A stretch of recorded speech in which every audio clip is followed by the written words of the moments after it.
Welcome to Crosspointe. Welcome to Crosspointe. Welcome to Crosspointe. We are an inclusive faith community seeking to live out the loving, just, and generous way of Jesus. We are participants in a long tradition. It's less concerned with doctrines and dogma that demand total agreement, but a life to be lived, enjoyed, and given away to others.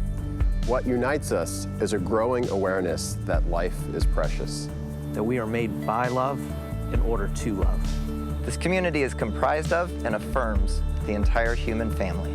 Regardless of race, age, creed, physical abilities, marital or economic status, gender identity, or sexual orientation. So, if you're curious and have come to see, if you are tired and have come to rest, if you are grateful and have come to share, if you are wounded and have come to heal, if you're joyful and have come to celebrate, if you are uprooted and have come to belong, welcome home. Welcome home. Welcome home. Welcome home.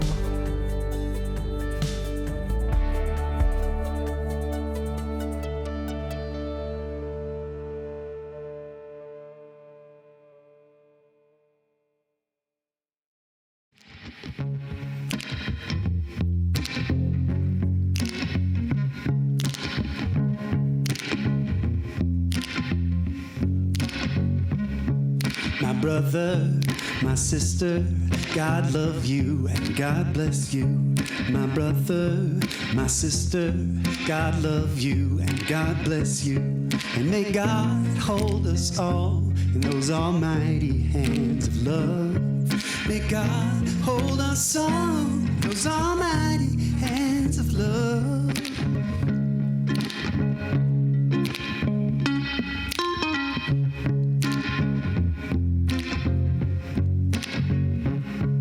My brother, my sister, God love you and God bless you.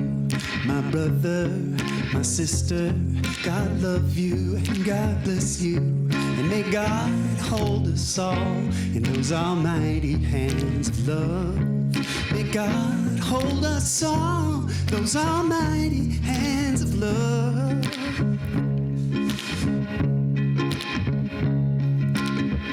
Bring me a higher love.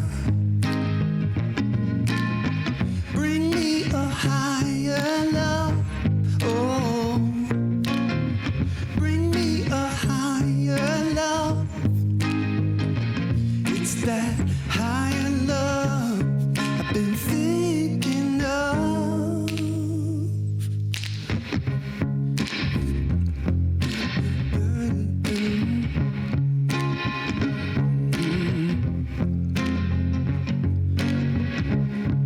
My brother, my sister, God love you and God bless you.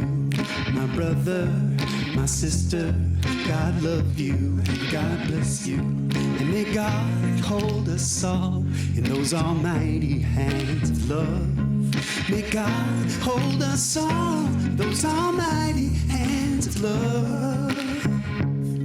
Higher love. Bring me a higher love.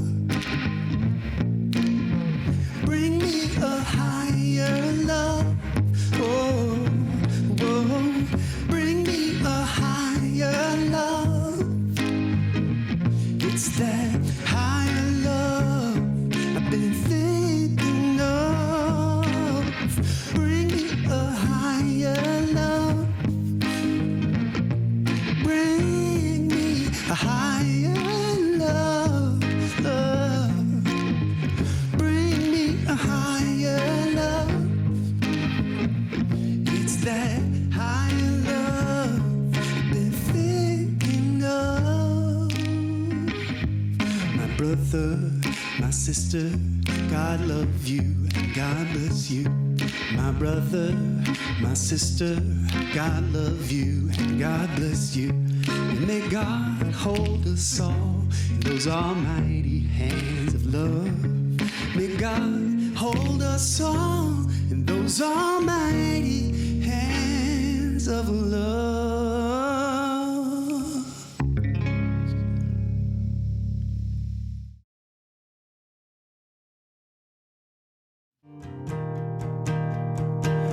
Heavenly Father, you always amaze me. Let your kingdom come in my world and in my life. Give me the food I need to live through today. And forgive me as I forgive the people who wrong me. Lead me far from temptation, but deliver me from the evil one.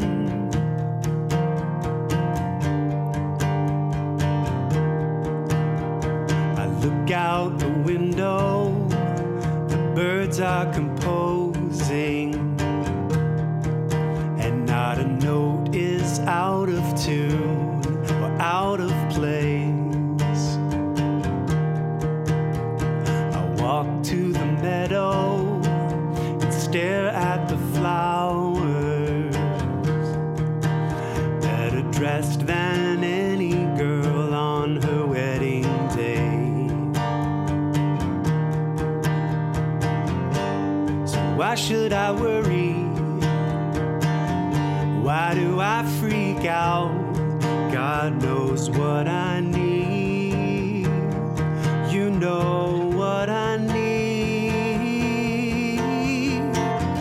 Your love is, your love is, your love is strong. Your love is, your love is, your love is strong. Your love is, your love is strong.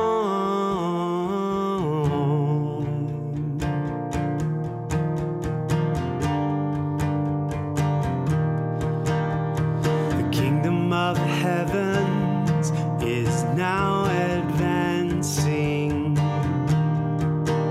Invade my heart, invade this broken town. The kingdom of the heavens is buried treasure. Would you sell yourself to buy the one you found? Two things you've told me: that you are strong and you love me. Yes, you love me. Your love is, your love is, your love is strong. Your love is, your love is, your love is strong. Your love is, your love is, your love is strong. Your love is, your love is, your love is strong. Oh God in heaven, hallowed be thy name above all names. Your kingdom come, your will be done on earth as it is in heaven. Give us today our daily bread. Forgive us weary sinners. Keep us far from our vices and deliver us from these prisons.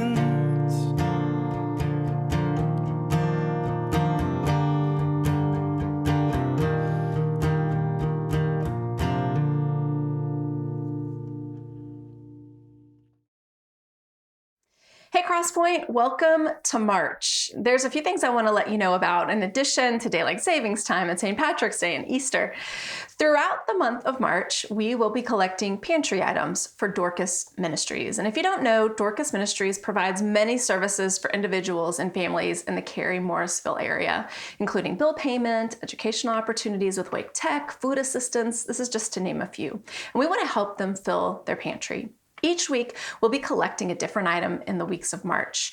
This week, is canned soup or chili and crackers. Next week, we'll be collecting snacks and hot or cold cereal. You can see the whole list on our link on our main page at crosspoint.org. Also, if you're gonna forget to bring something one week, it's okay to bring it on another week. Also in March, we're kicking off our spring build with Habitat for Humanity of Wake County in partnership with the Interfaith Coalition. And this spring, we'll be part of building 2 homes in Raleigh, and we need your help. You don't have to have experience in building, you just have to be willing to follow directions, to get a little dirty, and be willing to meet some new friends. You can find out more, you can find a link to register at crosspoint.org/habitat. Also in March, on March 14th at 7 p.m., we'll be hosting our next community conversation series. This will be led by our teacher in residence, Jeff Chu, and the topic's gonna be around theologically informed social media. If you're like me, we have a love-hate relationship with social media, and there's not a lot of handles on how to approach it as people of faith. So Jeff's gonna walk us through how and why should we even use social media in the first place, and how do we do it well. The event is online. It's free, but we ask that you please register so we can know how many people to expect. You can find the event at crosspoint.org/events. You may have also heard that we have 2 student service trips coming up this summer, one for middle schoolers and one for high schoolers. And these students work very hard to raise funds to go on these trips where they serve communities for their summer break. So on March 16th, these students will be hosting a parents' night out here at the church at Crosspointe for 2 years old through 5th grade. Parents, if you want a night out for a great price and a good cause, this is for you. Tell your friends about it. This event has already been hosted several times, and our students and their accompanying adults do a fantastic job making the night fun for everyone. If you'd like to know more, please register and tell your friends at crosspoint.org/events. Crosspointe is also in need of more volunteers for our care teams. These are teams of volunteers who step in various ways when our community members are in need. These teams step in when they're able, and they range from writing cards to making a meal or providing a meal gift card, mowing a lawn, making a hospital visit, setting up for events, so much more. If you'd like to know more, we'll be hosting a brief in-person meeting after service next week on March 10th. And this is a time for you to hear about the teams, to ask any questions that you might have. If you aren't able to make the meeting, but you're still interested, please let our care pastor, Pam Markley, know at care@crosspoint.org. Lastly, that's just a hint of all the things that we've been up to at Crosspointe, things that you've been up to as a Crosspointe community.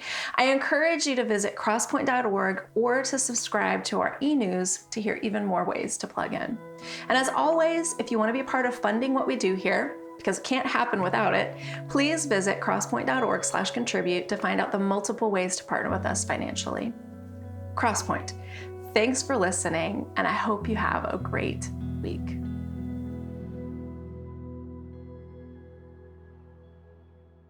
Hey, Crosspointe. So here's what I want to do today. I want to take some time to explore the practice of forgiveness. Now, I realized several weeks back that it's been a few years since I took a deep dive into this idea of forgiveness, and I found myself learning some new things about it since then because, frankly, more life has happened, right? And so it just seemed like a good idea to revisit this idea of forgiveness. And well, I'm not sure about all of you. When I think about my own life and my own heart, when I reflect on a lot of the conversations I find myself in and how I see so many other people interacting with one another across the various touch points of life, I think we have to keep coming back to this idea and learning more and figuring out how to try to incorporate it into our lives.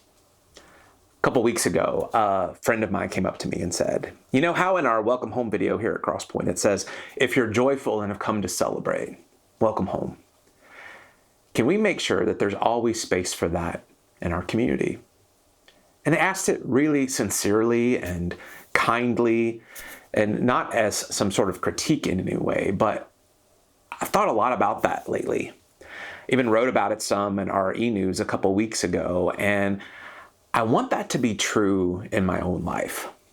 And I want it to be true in our community here at Crosspointe. And in some ways, it obviously is. But also, I think when so much of what we're experiencing, whether it be in strained relationships with a parent or a partner or a child, or simply someone that we were counting on when things didn't go the way we hoped or expected, when it feels like so much can be hanging on by a thread and there's so much at stake, but it's mixed in with all this hurt and betrayal and apathy and disappointment and baggage from the past that now may be rearing its ugly head, these fault lines that were beneath the surface from long ago that now suddenly shift and show up. It can feel exhausting and unsettling. And on top of that, when we're confronted with different injustices all around the world that matter deeply to us, or we're bombarded with political and faith-centered rhetoric that feels so toxic and maddening, and yet we find ourselves encountering friends and loved ones who seem to feel the exact opposite way than we do, and it causes us all sorts of confusion and reorientation about what we thought we knew about those relationships, and then trying to figure out if there's a healthy way forward, if there's any reasons for hope when it feels like that there's a lot against it. And when we find ourselves in the midst of these kinds of circumstances, joy can feel rather elusive at times, even a bit naive, like somehow we're not paying attention and we're burying our heads in the sand if we let ourselves experience joy. And yet, we know that's not good, right? We know that's not healthy. We know it. Deep down, we know it, but it doesn't make it any less elusive at times. In their book, The Book of Joy by Desmond Tutu and the Dalai Lama, they spend a lot of time writing about how the practice of forgiveness is so critical to experiencing joy. In the book, when one of them was asked, "What do you say to people who say forgiveness seems like weakness and revenge seems like strength?" And Tutu responded, "I would say that those who say forgiveness is a sign of weakness haven't tried it." I think that's true. I mean, it is incredibly hard work. But most importantly, forgiveness is critically important work that we're invited into, because so much about not only how we experience joy, but so much about how our entire hearts and how we do relationships and how we show up in the world depends on it. Now, up front, I want to acknowledge that whenever the idea of forgiveness comes up in the context of a church, sometimes it can drag up really painful and tragic experiences. And we end up feeling guilty the whole time that we're listening, because while the idea of forgiveness may sound all sorts of high and lofty and spiritual, it doesn't actually feel practical or possible, or frankly, even something that we maybe even want to do. And so up front, I want you to hear me on this. I want you to know that for some of you, I don't think it might be best for you to try to forgive right now. That it might actually not be helpful, that perhaps there's still a lot of trauma and wounding and deep betrayal that has to be processed. And so you're not going to just hear me flippantly say, you know what, just no matter what happened, just accept it and move on and forgive, because you know what, you're obligated and it's what's best for you. In my opinion, in a lot of religious contexts, people can get shamed for struggling to forgive, and I've never really seen that to be helpful. Rather, based on my experience with walking with people in deep pain for really about the past 30 years now, I just don't think that it's always the case that that's the best way to go. And then furthermore, as we look into this idea of forgiveness, I think it's worth noting that how we tend to talk about forgiveness in our culture today is often somewhat different than what we find in the scriptures. Doesn't make it wrong, it just makes it different. For example, in the Old Testament, the dominant metaphor for forgiveness was a weight or a burden that was lifted off of someone else or lifted off a community of people as a whole. And then you fast forward several hundred years into the time of Jesus in the New Testament, and the dominant metaphor for forgiveness that we find in the stories and the teachings there becomes more of an economic one. The idea of canceling someone's debt. But today in our culture, when we talk about forgiveness, we often talk about the personal benefits of forgiving someone, the healing it does in us to forgive. You've likely heard the cliche idiom by now that choosing not to forgive someone is like drinking poison and expecting the other person to die. You see, the focus tends to be on what happens in our own hearts. So all that to say, none of these different perspectives are wrong. They can all be right. They just give us different insight into all the nuances of the idea. So as usual, I'm indebted to a lot of people for their insights that I've been reading and listening to and trying to put this all together. Scholars and authors like Cary and Lewis Smedes and Rob Bell, Richard Rohr, The Book of Joy that I already mentioned. all in this better attempt to try to wrap my arms around this idea in a way that could be helpful for all of us. And I think perhaps the best way for me to try to address it today is to simply offer some thoughts and reflections on what forgiveness isn't, and then we can talk about what forgiveness is.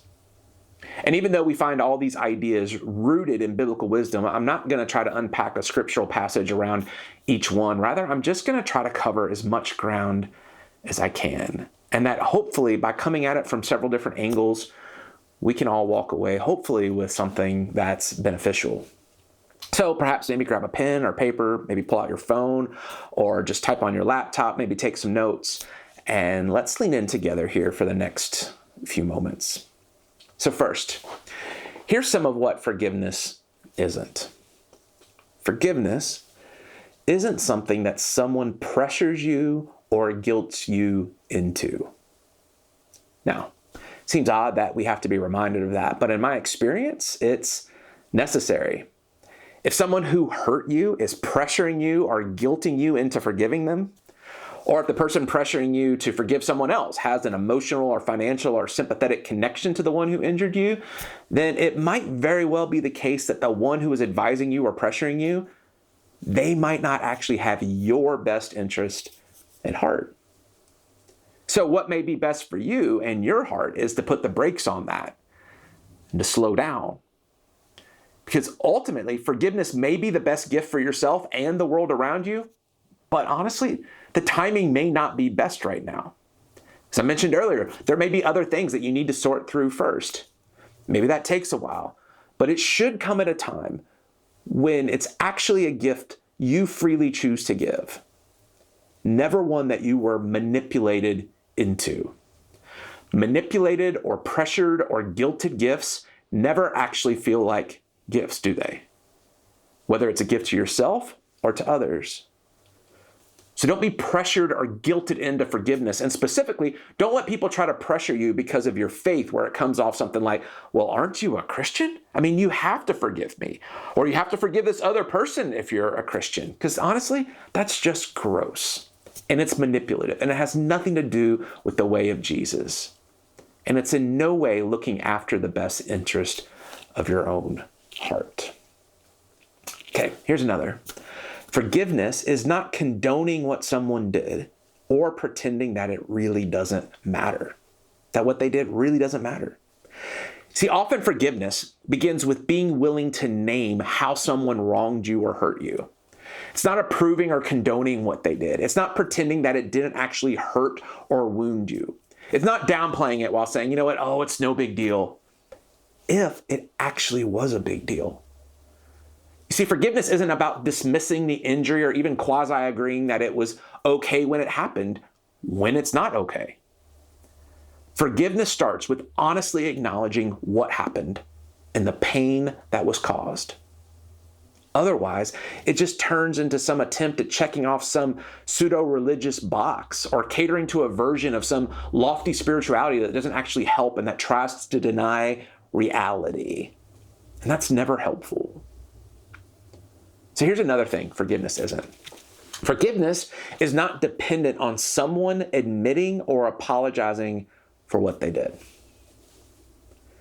If you find yourself waiting around for someone to admit what they did, how they hurt you, if you're waiting around for someone to apologize for their actions or words so that you can move on, you have to embrace that day may never come. Sometimes it's not even possible. Maybe that person has passed away or no longer be able to even have any contact with them. See, we can't make forgiveness ultimately held hostage by what someone else does or doesn't do, by what someone else says or doesn't say. Now, that may be necessary for restoring a relationship. It may be necessary for restoring confidence or trust with that person, but it's not essential for forgiveness. Now, granted, it may be very helpful. It may help speed up the process, but forgiveness isn't dependent on what someone else does or doesn't do. Another thing, forgiveness is not taking away consequences. Sometimes we assume that if we forgive someone, it means we erase the possibility of any consequences for what they've done, or that we shouldn't even want any consequences to happen to someone else. But listen, that's not true. Here's the thing. You may need to forgive someone and still call the police. You may need to forgive someone and they still end up going to jail. You may need to forgive someone, but they still are held responsible for their actions. And this is important, not consequences in the spirit of revenge or getting them back or making them hurt like they hurt you. That's vengeance. But rather in the spirit of accountability and justice and the safety and protection and love of yourself and of other people. So we just have to be reminded, forgiveness doesn't equate to zero consequences. Another one. Forgiveness is not forgetting about what happened. Now, I think this one is important, especially in a religious context, because it comes from a religious idea that when God forgives, God also forgets. And this particular idea really comes from two similar passages of Scripture, where you have these two Old Testament prophets, Isaiah and Jeremiah, and they're using all sorts of figurative language to call out the arrogance of Israel. And they find themselves speaking for God in this prophetic voice, saying to Israel, "For I will forgive their wickedness and remember their sins no more." So that's where this idea comes from, right? I will remember their sins no more, that God forgives and God forgets. But I want you to notice that Isaiah prophesies something very similar when he writes, "I, even I, speaking for God, am he who blots out your transgressions for my own sake and remembers your sins no more." But notice what immediately follows after that. "Review the past for me. Let us argue the matter together. State the case for your innocence. Your first father sinned. Those I sent to teach you rebelled against me." Now, there's a lot of context there that's going on in that particular passage that we don't have the time to unpack, but I want you to notice something, right? Because rarely do you hear anyone seem to quote those next sentences after God says, "I'm the one who remembers your sins no more." But notice it says, God says, "Now remember in the past, your first father sinned and those I sent to teach you rebelled against me." Well, that apparently shoots the whole God forgives and forgets thing in the foot right in the very next verse, because apparently it seems God does in fact remember the past. And yet many of us have been taught to feel guilty because we can't seem to forgive and forget like God can. That somehow we're disappointing God and falling short of some holy measuring stick of our faithfulness, that we're not able to do this. But even logically speaking, it doesn't make any sense that an infinite, all-knowing God can forget anything, right? I mean, think about that. That doesn't make rational sense. And even if we don't embrace that idea, it would be a very warped God, right? Think about this. If God got to do a magic trick that essentially wiped God's mind clean of something that allows God to forget, and yet, you and I don't have the same power. We don't have that same ability, and yet we're expected to forgive and forget without any insight or ability to do this same magic trick on ourselves. I mean, it doesn't make logical sense. But you see, when we do think about it, grace and forgiveness are much more powerful realities when someone can forgive, yet also remember. Where we can remember, but we can also freely choose, you know what? You don't owe me anymore. I'm no longer holding you in judgment for that. That is grace. That is powerful. Forgiving yet still remembering allows us to also at times to put necessary healthy boundaries in place, where you can forgive someone who abused you, but you shouldn't forget what happened, where you put yourself or others in harm's way over and over again, right? So we have to keep reflecting on that idea that it doesn't mean that you just forgive and forget, because there's a lot of power in being able to remember. Which leads to one more thought. Forgiveness is not necessarily going back to the way things were. Sometimes we struggle with this because it can feel counterintuitive to love. And so we beat ourselves up over not being able to be loving enough if we don't think it's possible for things to go back the way that they were. And then sometimes others beat us up, where it sounds like, well, I thought you loved me. I mean, what's your problem? Why can't you just drop this and move on? Just forgive me. Let's get things back to the way that they were. Here's the thing, though. You can forgive someone, and at times, it's not wise for things to go back like they were. You can love someone and still have limited contact with them. You can forgive someone, and in some cases, it may be wise or even best for you not to speak to them again. But I also have people in my life where there's had to be a clear conversation that certain topics are just off limits when we're together. Where you establish a healthy boundary and you're like, listen, I love you. I know where you're at on this, but it doesn't do our relationship any good to engage in this particular topic. There's other things we can talk about, but I'm no longer going to discuss this topic with you. And if they bring it up again, you can be like, hey, remember? This is a boundary I've put in place. This isn't a topic I'm willing to discuss with you. Please respect that. Things don't go back to the way that they were. And understand, that's not being mean. Sometimes that's just wisdom. It's guarding your own heart. It's fighting for a way for the relationship to move forward. Because forgiveness doesn't necessarily mean things just go back to the way that they used to be. So there's some thoughts on what forgiveness isn't. Now, next what I want to do is I want to offer you some observations about what forgiveness actually is. And while I've tried to make sure and offer plenty of disclaimers and cautions about what forgiveness isn't, I don't want any of us to lose sight of that you and I choosing to forgive someone could potentially be the most transformative experience in our lives. It could change the trajectory of our life and the story that we find ourselves living if we're willing to lean into that. And so with that in mind, let's talk some about what forgiveness is. Forgiveness is a gift that you give yourself and sometimes that you give someone else when you're ready. It's something you step into when you decide you're ready to start trying to let go of the contempt and bitterness. And hear me on that, because that's important. It's when you're ready to start to try letting go. When you decide those are steps that you want to start entering into. And that's because of this second thing that's true about forgiveness, and that is that forgiveness is a process. It's a journey. And it's unique to each of us. There is no formula for forgiveness. Because you see, forgiveness isn't a feeling.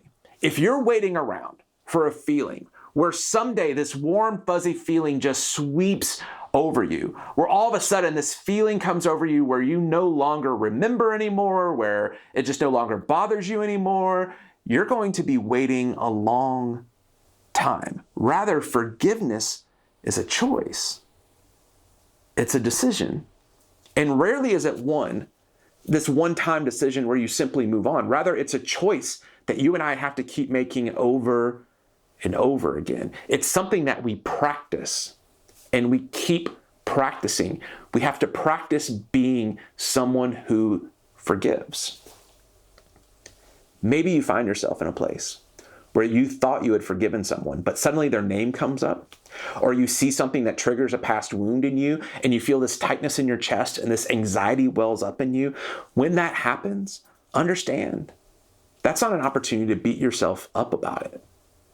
Rather, it's an opportunity to practice again what it looks like to be someone who is learning to practice forgiveness. You see, that's what being gentle and patient with yourself looks like when you understand that it's a process. For some of us, simply waking up to the reality that we may need to forgive someone is an important and necessary step in the process.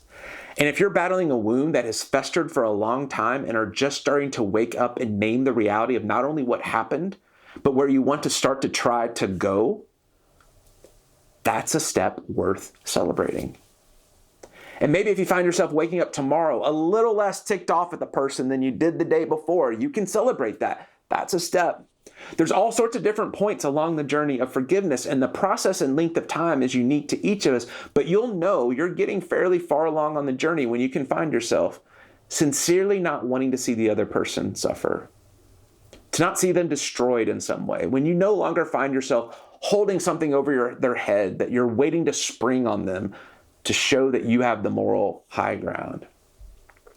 Again, it doesn't mean no boundaries. It doesn't mean that there's not necessary consequences for the actions. To try to help them wake up, to try to help protect potential unhealthy and destructive behaviors from injuring others and even protect them from themselves. It doesn't mean no justice, but it's about our hearts not being filled with contempt and revenge, where we find ourselves doing what is just wishing pain and destruction on them. And still, that can take time because it's a process. It's not a one-time thing. It's about continuing to take steps in our life to help us try and become a person who practices forgiveness. Here's another. Forgiveness is choosing not to give someone else control of your joy and peace.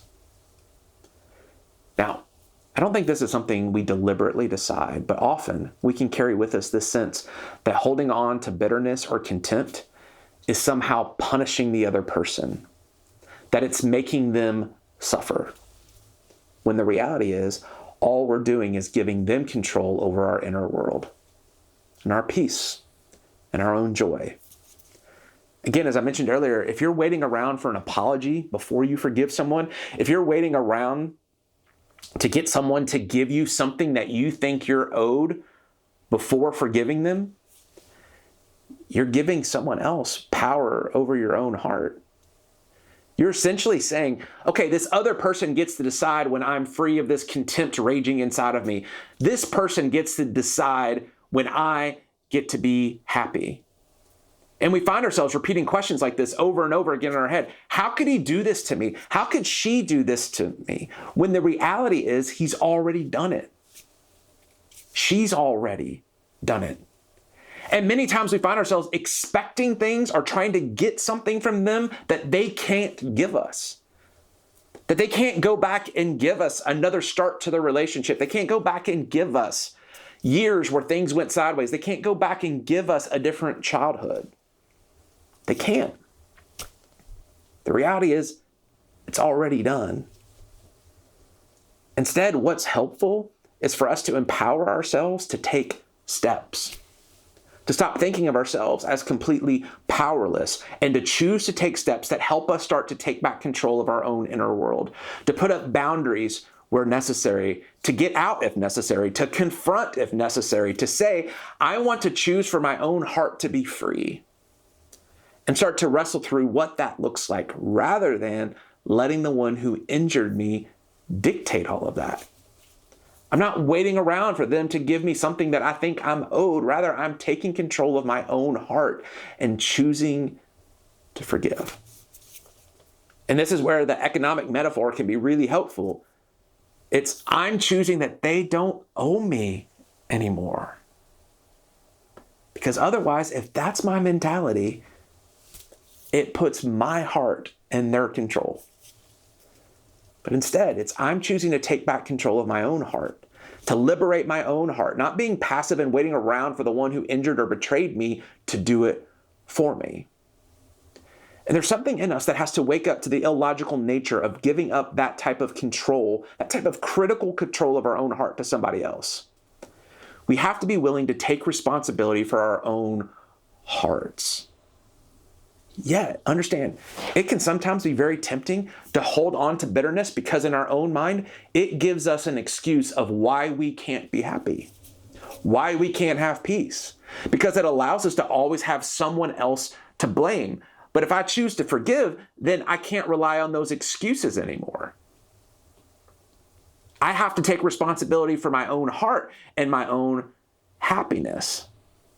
And so it's important to understand that sometimes one part of the resistance we may face when it comes to forgiving is that it could take away our excuses of why we've convinced ourselves that we can't be happy. And that's hard. And it can be scary. But it's also the only way we can actually be free and take back control of our own hearts. Here's another thought. Forgiveness is trying to see others' humanity and extending to others what you most want for yourself. One of the things that allows contempt to grow roots in us is that we dehumanize people. But when you can search for commonality with others, it opens the door for grace and for mercy. When you can start to see people as scared or desperate or hurting, it makes it easier to connect with their humanity because you can remember times you felt that way. And when you said or did things that you regret. When you can embrace that sometimes people just flat out don't know something. They genuinely don't understand, that they don't have context, or that they have been shaped in a context and an environment that has kept them from knowing anything different, where the most important people in their lives told them or taught them that this is how things are. When we embrace that, other people can start to become more human. Because we can understand what it's like not to have all the information, to be shaped by a particular perspective in the home or the cities or the churches we grew up in or around. And we did and we said things that we look back on now and feel kind of foolish about, but we evolved. We stayed on a journey. We kept growing and learning. And so we have to wrestle with, can I give others the time and space to evolve as well? And can I give them some grace along the way, as was given to me, and that I hope continues to be given to me? Because I don't know about you, but I have a lot more to learn and to grow in. And I'm hoping for more grace and space to learn and evolve. And that's what we all want, right? For people to be patient with each of us. We all want to be treated with dignity, to have someone lovingly come alongside us to try to help provide a different viewpoint rather than simply attack us. Jesus said it all boils down to love your neighbor as yourself. As yourself. Extend to others what you most want for yourself. It really is as simple as that. It is not easy by any stretch, but it is simple. Another thought. Forgiveness is directed toward an individual, not a group or an organization. Now, I can't spend a lot of time on this, but I think many of us find ourselves simmering with anger at certain groups of people, political groups, religious groups. We find ourselves angry at institutions like the government or Christianity or evangelicals or Republicans or Democrats or the media or corporate America or people of one particular race or ethnicity. And many of us carry around all this anger and we can't find any way to deal with it. Because the reality is, you can't forgive organizations and groups. You can't forgive systems. You have to actually deal with a person. But the thing is, we can get addicted to staying mad because it makes us feel like we're doing something when we're actually not. And part of the great divide happening in our culture right now, especially politically and religiously, is that when someone in a group does something or says something that is infuriating, even if they're on the extreme edge of that group, the way many of us direct our anger is to the entire group. We lump them all together and we lash out at all of them. We hold them all in contempt and disgust. And as a result, you have entire groups of people feeling attacked and threatened and lashing back out themselves. And that deep anger and contempt just simmers in all of us so much of the time. Some of us were just angry all the time with certain groups of people. And yet, when we try to deal with the bitterness and rage and contempt inside of us, we can't. Because it's directed at a group, an organization, a system. But forgiveness has to deal with a face, with an individual. So if you find yourself walking around these days with this tornado of contempt swirling in you toward a group of people, I want to invite you to focus in on an individual and start there. If there's a friend or a family member that fits into one of those categories of people that you can find yourself constantly being embittered and disgusted by, where you don't really even see them as a person anymore, you just see them as a representative of a group that you're filled with contempt for, if forgiveness is something you want to try and practice, try pulling it down to a specific individual and deal with your heart toward them specifically. And that's not to say that toxic ideologies and systems don't need to be confronted or dismantled, but that's not where the work of forgiveness lives. It lives with individuals. One last thought. Forgiveness is choosing to stop contempt, revenge, disgust, hate, and violence from continuing to cycle throughout the world. Because often the reality of what happens, these things, they just keep circulating. They become part of the narrative, part of the story. Someone says something nasty about you, and you find a way to say something even nastier back. Someone hurt you, let you down, disappointed you. And in turn, you find these subtle ways to keep punishing them, giving them the silent treatment, making them walk on eggshells. Someone comes after your perspective in an attacking, threatening way. You find a way to escalate the rhetoric by coming after them to make them feel small and threatened. Someone fires the first shot, we fire back with something bigger. You see, there's this mentality that we can default to that somehow, if we can just keep bombing our way to peace eventually. And sometimes we do that figuratively, and sometimes we do that literally. And that happens at the individual level, and it happens at the global level and the national level. Now, hear me on this. I'm not naive to the fact that there are different tensions and realities and considerations when you're dealing with governments and nations and systems. It's incredibly complex.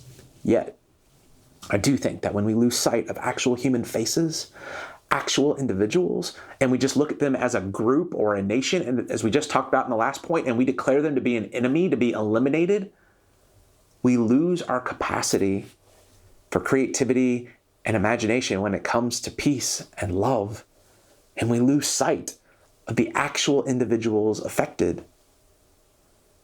And yet I think a lot of us get caught up in that type of my team must defeat your team mentality, and I have to make sure I'm on the winning team, that it carries over into our everyday interactions with people. And if things are ever going to change, someone has to be courageous enough, some group of people has to be courageous enough to refuse to let destructive things continue to circulate in the world, to be part of the ongoing narrative, to let contempt and disgust and violence keep bouncing back and forth like some kind of hate-filled tennis match. Someone, some group has to say, no more. But here's the thing. When you do that, it may very well look like you've lost. If you refuse to keep the nasty back and forth going, it may look like to some other people that you've lost. Someone comes after you on social media and you finally stop responding. It may very well look like to the other person and to those observing the comment section or stalking the comment section like, oh, he shut him down with that one. Put him in his place. No come back there.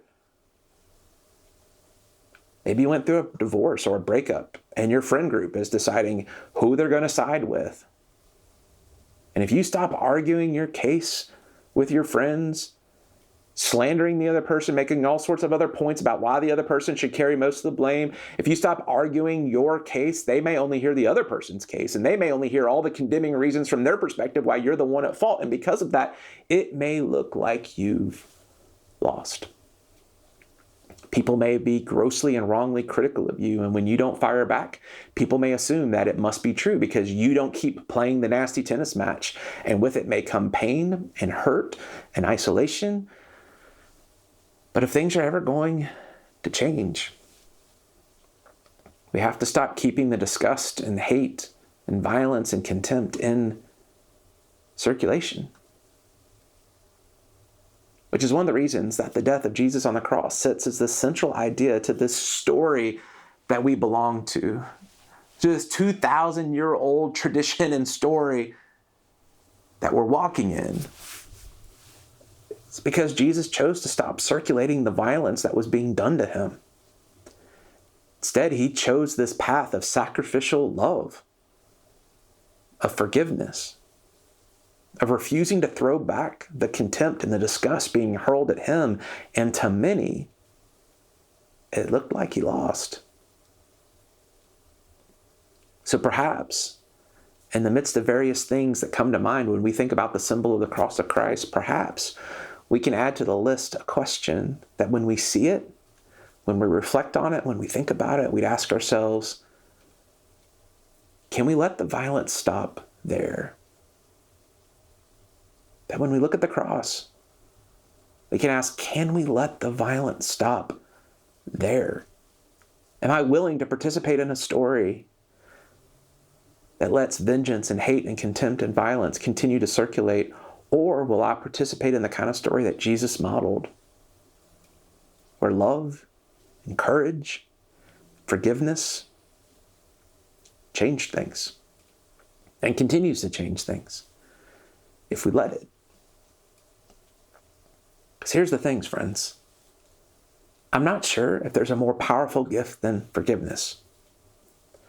And if we're honest, it's something we often want for ourselves, but we can be resistant wanting others to have it. Even if it means that our own hearts start growing cold and hardened in the process. And so, again, with all the disclaimers in mind that I've already mentioned, what would it look like for you to actually choose to start to forgive someone that you need to forgive? Because yes, sometimes that still means that things don't go back the way that they were.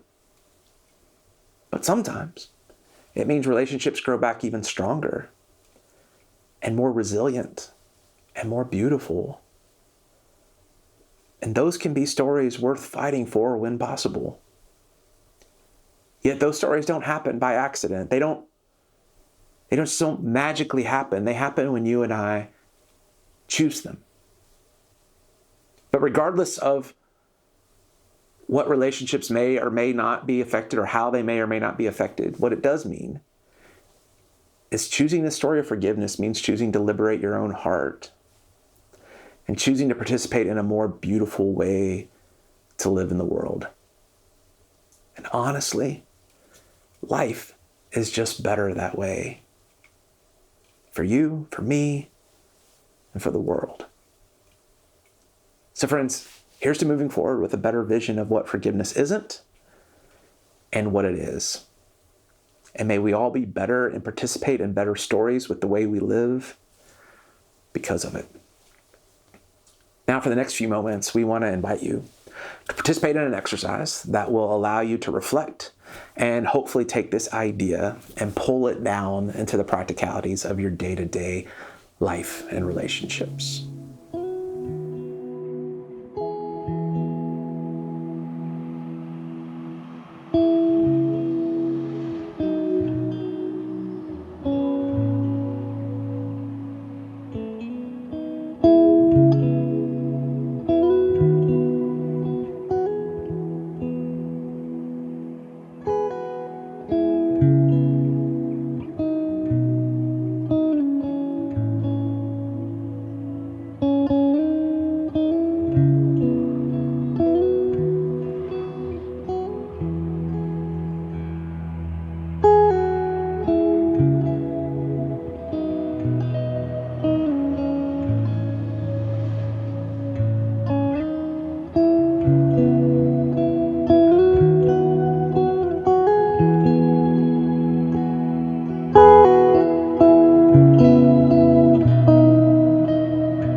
If you would like to know more or get connected to Crosspointe, go to crosspointenc.org. If you're in need of care or assistance, go to crosspointe.org/care. And welcome home.